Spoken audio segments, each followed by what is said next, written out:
Price Lord. இன்னைக்கு ஏசப்பா உங்களை பார்த்து சொல்கிற வார்த்தை என்ன அப்படின்னா, நீ பலங்கொண்டு தைரியமாக இரு, பயப்படாமலும் கலங்காமலும் இரு. ஆமீன். உங்களை பார்த்து தான் ஆண்டவர் சொல்கிறாரு, என் மகனே என் மகளே, நீ பலங்கொண்டு தைரியமாக இரு, பயப்படாமலும் கலங்காமலும் இரு அப்படின்னு ஆண்டவர் சொல்கிறாரு. உங்கள் தைரியத்தெல்லாம் இழந்து போன நிலைமையில் இருக்கீங்களா?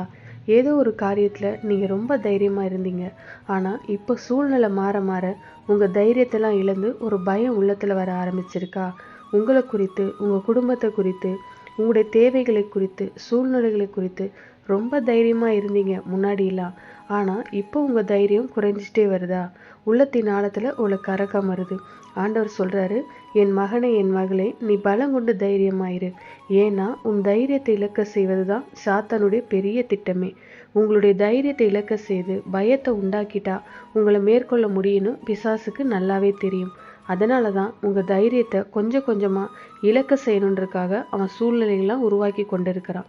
ஆனால் ஆண்டவர் சொல்கிறாரு, நீ தைரியமாயிரு, பயப்படாத, கலங்காத அப்படின்னு ஆண்டவர் சொல்கிறாரு. ஏன்னா நான் உன் கூட இருக்கிறேன். அந்த சாத்தானை ஜெயித்த நான் உன் கூட இருக்கிறேன்.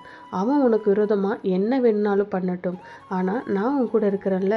சாத்தானை ஜெயித்தவர், அவனுடைய தலையை சிலுவையில் மிதித்தவர் நான் உன் கூட இருக்கிறேன். அதனால் எதை நினச்சும் பயப்படாத, திடமனதாக இருன்னு ஆண்டவர் சொல்கிறாரு.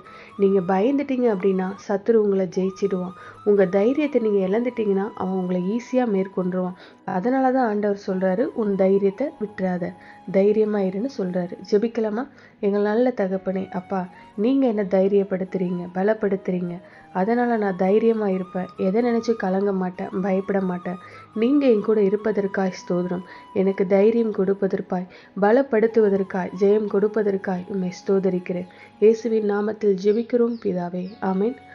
God bless you.